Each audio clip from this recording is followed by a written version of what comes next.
Assalamualaikum warahmatullahi wabarakatuh. Pada kesempatan kali ini kita akan membahas tentang penerapan ilmu geografi dalam aspek lingkungan. 1. Pengertian, komponen, dan sistem lingkungan. Pengertian lingkungan.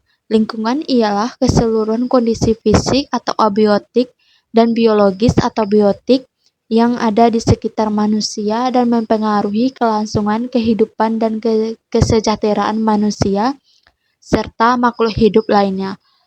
Komponen lingkungan. 1. Ada abiotik atau fisik. Segala sesuatu yang tidak hidup dan membentuk kondisi fisik di tempat makhluk hidup berada. Contohnya seperti udara atau atmosfer, air atau hidrosfer, tanah atau batuan atau litosfer, iklim dan energi matahari. 2. Biotik atau hayati. Semua makhluk hidup yang ada di bumi. Contohnya seperti manusia, flora dan fauna, dan mikroorganisme. 3. Sosial budaya. Pola perilaku, nilai, dan hasil kebudayaan manusia yang mempengaruhi dan dipengaruhi oleh lingkungan fisik dan biotik. Contohnya seperti sistem ekonomi, teknologi, kelembagaan, dan adat istiadat. Sistem lingkungan. Sistem lingkungan ini merujuk pada interaksi yang kompleks dan dinamis antara komponen-komponen lingkungan, udara, tanah, air, atau makhluk hidup. Geografi memandang lingkungan sebagai suatu wilayah yang keruangan di mana terjadi hubungan timbal balik, interaksi, interrelasi, dan interdependensi antara manusia dan alam. 2. Konsep lingkungan berkelanjutan. Konsep lingkungan berkelanjutan ialah kemampuan untuk melindungi dan melestarikan fungsi alam atau lingkungan dan sumber daya alam dalam jangka panjang. Tujuannya untuk memastikan bahwa aktivitas manusia saat ini termasuk ke dalam pembangunan ekonomi dan tidak menyebabkan kerusakan ekosistem yang permanen. Prinsip-prinsip konsep lingkungan berkelanjutan ini ada 3. Yang pertama, daya dukung lingkungan, yaitu memastikan bahwa eksploitasi dan beban lingkungan seperti limbah tidak melebihi kapasitas ekosistem untuk pulih dan menyediakan jasa lingkungannya.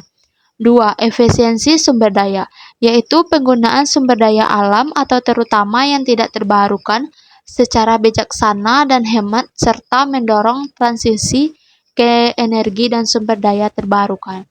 3. Keadilan antar generasi, yaitu komitmen untuk menjaga kualitas lingkungan agar generasi penerus memiliki peluang yang sama untuk mendapatkan lingkungan yang sehat dan sumber daya yang cukup.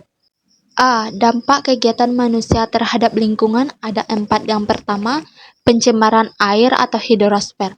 Pembuangan limbah industri dan domestik serta limpasan pupuk dan pestisida memberikan dampak menyebabkan kerusakan ekosistem sungai atau pesisir, perubahan kualitas dan kuantitas air di suatu daerah aliran sungai.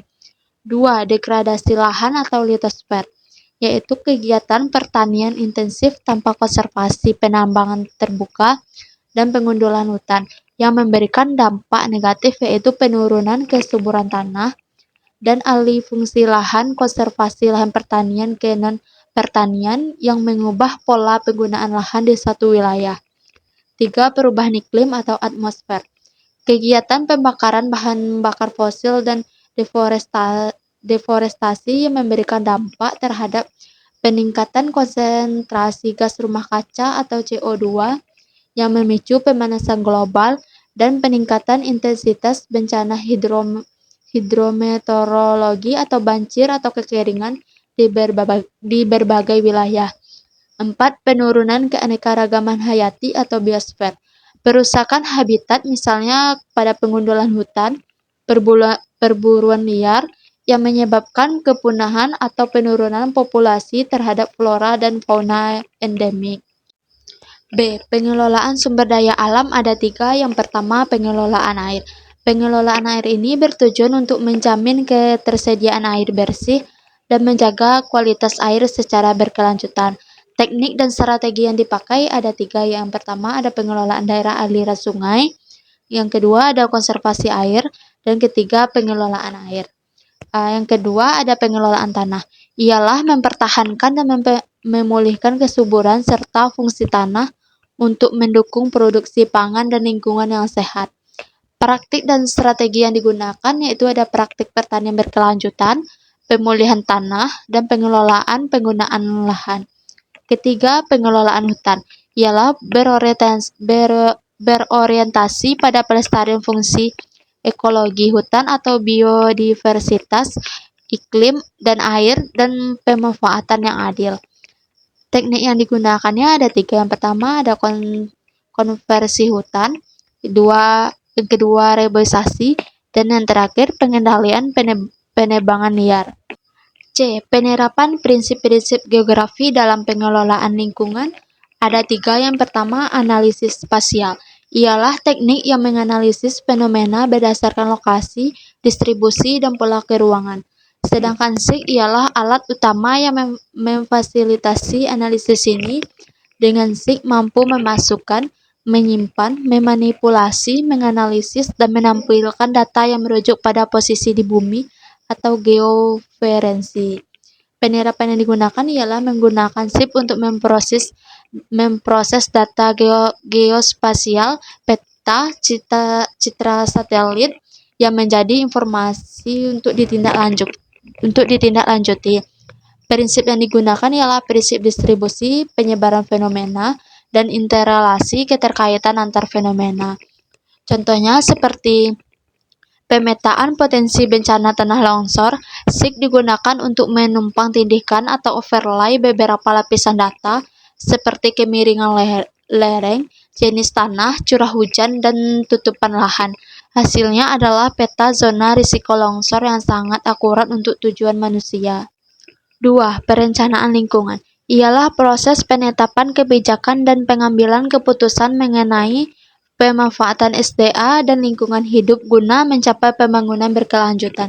Prinsip yang digunakan ialah prinsip kronologi, melihat keterkaitan keruangan secara menyeluruh, dan interrelasi, memahami hubungan timbal balik antara aktivitas manusia dan lingkungan. Perencanaan lingkungan ini ada 3. Yang pertama, perencanaan tata guna lahan, zonasi lingkungan, dan perencanaan kota ramah lingkungan. 3. Pemodelan lingkungan, ialah simulasi komputer untuk memprediksi hasil dari proses lingkungan alami atau akibat intervensi manusia.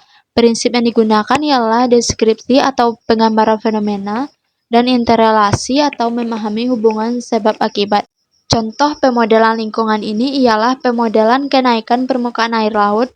Model komputer digunakan untuk prediksi sejauh mana air laut akan menggenangi kawasan pesisir dalam 10, 20, atau 30 tahun ke depan berdasarkan proyek iklim. Prediksi ini vital untuk perencanaan pembangunan infrastruktur dan relokasi wilayah pesisir. D. Pelestarian dan konservasi. Konservasi biodiversitas ialah upaya perlindungan, pelestarian, dan pemanfaatan keanekaragaman hayati secara berkelanjutan. Konservasi biodiversitas ini dibagi menjadi 2 kategori. Yang pertama ada in situ. In situ ialah konservasi yang dilakukan di dalam habitat aslinya. Contohnya perlindungan badak Jawa di habitat alaminya, yaitu di Taman Nasional Ujung Kulon. Yang kedua ada ex situ, ialah konservasi yang dilakukan di luar habitat aslinya. Contohnya seperti penangkaran pada burung jalak Bali pada kebun raya atau kebun binatang yang bertujuan untuk penelitian, pendidikan, dan pembiawakan. 2. Zona perlindungan, ialah penetapan dan pengelolaan kawasan konservasi seperti Taman Nasional, Cagar Alam, Suaka Marga Satwa, dan Taman Hutan Raya. Penetapan ini dilakukan berdasarkan kekhasan, keunikan, dan kepentingan ekologi kawasan tersebut. 3. Restorasi ekosistem, ialah proses pengembalian ekosistem yang rusak, hancur, atau degradasi ke kondisi yang lebih mendekati keadaan alaminya sebelum terjadi kerusakan. Baiklah, itu saja yang dapat saya jelaskan pada materi penerapan ilmu geografi dalam aspek lingkungan. Sekian dan terima kasih. Wassalamualaikum warahmatullahi wabarakatuh.